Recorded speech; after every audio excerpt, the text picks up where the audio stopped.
kami belilah waktu itu bibit umbi belah ya, bibit umbi. Terus kemudian kami belah-belah dan hampir 90%, bahkan bisa dibilang 99% mungkin gagal. Dari sekian ton yang kami belah waktu itu, ya hampir 4-5 ton waktu itu kami belah semua dan gagal total.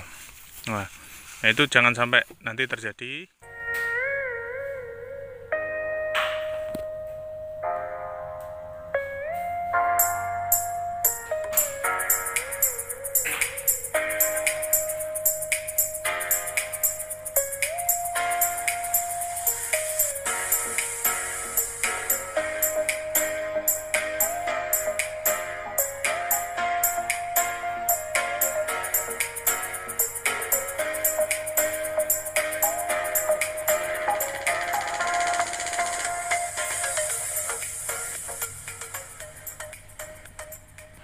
Assalamualaikum warahmatullahi wabarakatuh.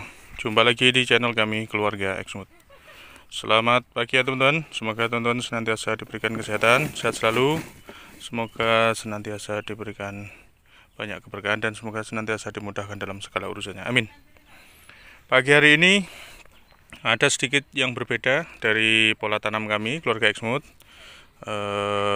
Biasa yang sudah kami tanam, yang sebelah sini. Ini semua sudah kami tanam dengan menggunakan bibit umbi dari berat rata-rata mulai dari 2-3 on, 4 on, 5 on sampai ada yang 1 kilo. Semua sudah tertanam ya teman-teman.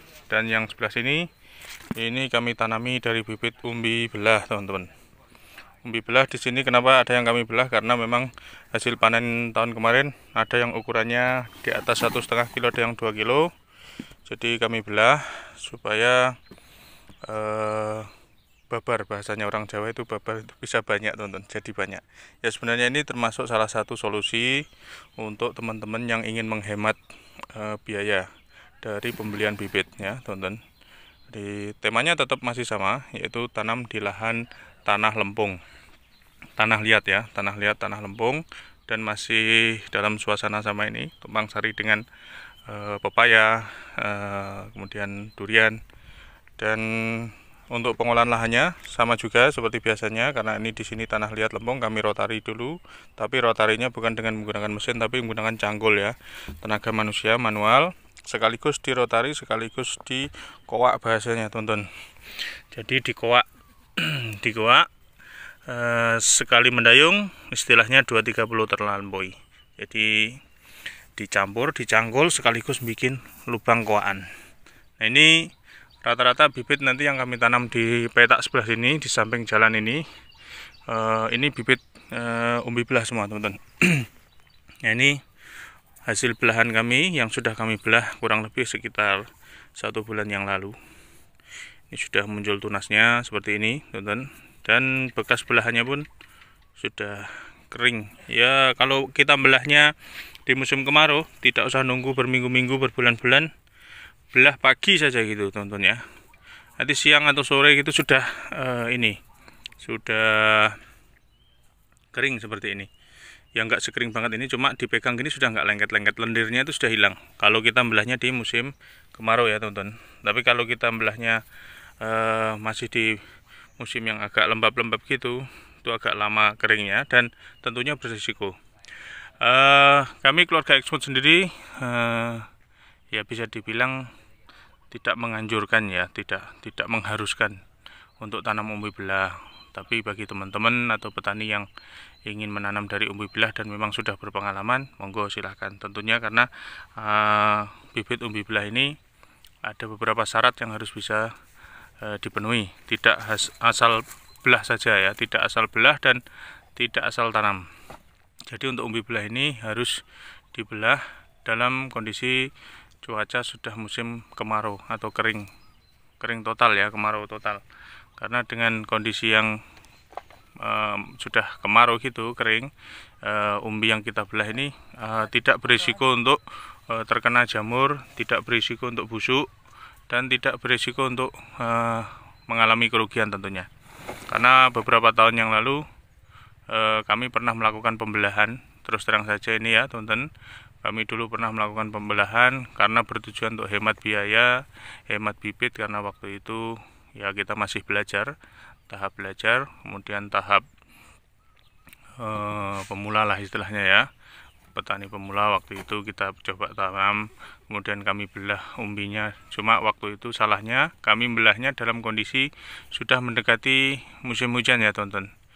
Jadi sudah musim hujan, sudah sering hujan lah istilahnya, mendekati bulan 9 atau 10 atau kalau nggak 11 waktu itu kami belah-belah dengan pertimbangan namanya petani ya, petani pengen nanam porang, kemudian pengen hemat biaya, wajar lah, namanya petani itu pasti ingin menghemat biaya.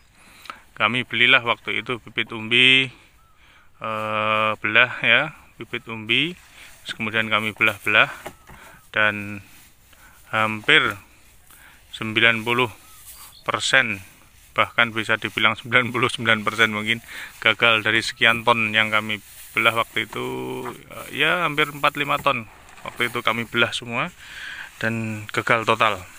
Nah itu jangan sampai nanti terjadi pada teman-teman semua, khususnya petani pemula. Kalau petani yang sudah senior-senior, insya Allah tidak ada masalah, karena pengalaman adalah guru yang terbaik. Nah, kalau teman-teman ingin membelah umbi, pastikan syaratnya yaitu satu, belahlah di kondisi bibit sudah tua sempurna. Artinya apa? Jangan pernah membelah umbi yang baru panen, apalagi panennya yang masih di musim banyak penghujan. Contoh misalnya di bulan Maret, April itu sudah pada panen, nah itu terus dibelah itu bisa berisiko tinggi ya teman-teman. Terus kemudian yang kedua, jangan juga membelah umbi dalam kondisi curah hujan sudah tinggi. Semisal seperti tadi ya, bulan 10-11 itu sudah curah hujan tinggi, teman-teman baru membelah, nah itu resiko kegagalan juga tinggi. Kemudian yang ketiga, pastikan membelah itu dengan cara seperti ini ya teman-teman. Jadi membelahnya pas tengah gini di titik mata tunasnya, sehingga nanti diharapkan di sini akan hasil belahnya itu bisa muncul tunas baru lagi. Mudah lah istilahnya. Kalau dibelah-belah seperti ini ya, yang kecil-kecil gini diambil kulitnya bagian luar, itu juga nanti akan tumbuh, cuma kan jadinya bibit kecil dan resikonya agak besar. Tapi kalau dibelah dalam kondisi lebih besar seperti ini, yang 1 kilo jadi 2 biji, 1,5 kilo, 2 kilo jadi 4 biji, ya gitu masih oke lah ya teman-teman. Jadi seperti ini. Nah ini yang agak besar ya, contoh ini kalau yang agak besar gini kita belah jadi 4 ya. Ini waktu itu beratnya rata-rata hampir 2 kiloan, kita belah jadi 4, jadi dia disisakan tetap muncul mata tunasnya seperti ini dan sudah bertunas ya, seperti ini. Tapi kalau yang 1 kiloan lebih dikit, 1 kilo ini kita belah jadi 2, yang di atas 1 kilo lebih dikit kita belah jadi 2. Jadi seperti itu ya teman-teman. Jangan sampai teman-teman membelah umbi, sekali lagi, dalam kondisi bibit umbi masih basah, kemudian belum dikarantina. Kemudian yang kedua, jangan pernah membelah umbi dalam kondisi curah hujan sudah tinggi, mendekati musim tanam. Dan jangan terlalu membelah umbi terlalu kecil ya, karena kalau terlalu kecil biasanya nanti kalau cuacanya terlalu terik, panas, juga dia dagingnya agak tersisa dikit, mudah mengering, meskipun tidak semuanya. Tapi kalau kondisinya semuanya pas, syarat-syaratnya kita penuhi, insya Allah aman.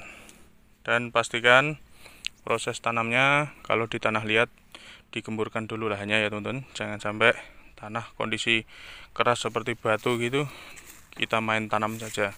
Dipastikan kalau yang seperti itu nanti pertumbuhannya tidak akan maksimal, dan umbinya bukannya membesar tapi malah mungkret atau pancet saja, nanti malah nggak bisa tumbuh lebih gede teman-teman.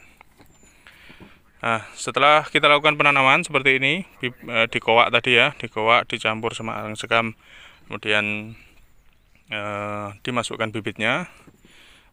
Ini kami tambah dedaunan dari bambu. Nanti harapannya ketika sudah lapuk dia jadi kompos, bisa menambah nutrisi vitamin C tanaman porang kita yang ada di sini. Nanti setelah itu kami tutup tanah. Setelah kami tutup tanah, kami tutup dengan menggunakan ini kohe fermentasi, baru kita tutup tanah lagi. Nanti lapisan atasnya baru kita kasih dolomit rencana teman-teman ya. Karena di sini memang pH-nya agak kurang maksimal, jadi masih kisaran 6,5, ada yang di bawah 6. Ini belum diguyur hujan. Nanti kalau diguyur hujan, kalau kondisi pH 6 itu rawan, pasti bisa tembus di bawah 5,5. Nah, itu tetap akan kami lakukan penebaran dolomit. Kenapa di musim tahun ini lahan kecenderungannya rata-rata pH-nya ini ya teman-teman, nggak bisa standar atau normal karena panasnya musim tahun ini kurang maksimal. Jadi beberapa minggu panas, kemudian ada hujan, beberapa minggu panas, ada hujan lagi. Akhirnya ibaratnya tanah itu yang seharusnya terpapar matahari secara full, kalau orang Jawa bilang itu asem-asemen. Jadi tanahnya itu kayak asem-asemen. Jadi di situ perlu kita aplikasi dolomit. Nanti kita aplikasi setelah di atasnya semua selesai ya teman-teman, supaya nanti ketika tersiram hujan, airnya meresap ke dalam dan semua kondisi bedengan nanti bisa kondisi pH-nya lebih stabil dan standar seperti layaknya yang dikehendaki oleh tanaman porang kita. Oke teman-teman, ini sedikit tips bagi-bagi cerita dari kami keluarga Exmood di proses penanaman kali ini yang menggunakan umbi belah. Semoga video yang kami bagikan, cerita yang kami informasikan ke teman-teman semuanya ini bisa memberikan manfaat, bisa menambah pengalaman, dan tentunya bisa menjadi guru yang terbaik untuk kita semuanya. Jangan sampai teman-teman mengalami kegagalan, karena kegagalan ini tentunya akan membuat kita mengalami kerugian dan ujung-ujungnya ya tentunya kita akan kehilangan aset yang kita punya, baik itu modal, baik itu waktu, baik itu tenaga, dan semuanya. Oke teman-teman, terima kasih atas semuanya. Terima kasih sudah senantiasa bersedia bergabung bersama kami. Salam sukses dan sehat selalu dari kami keluarga Exmood. Wassalamualaikum warahmatullahi wabarakatuh.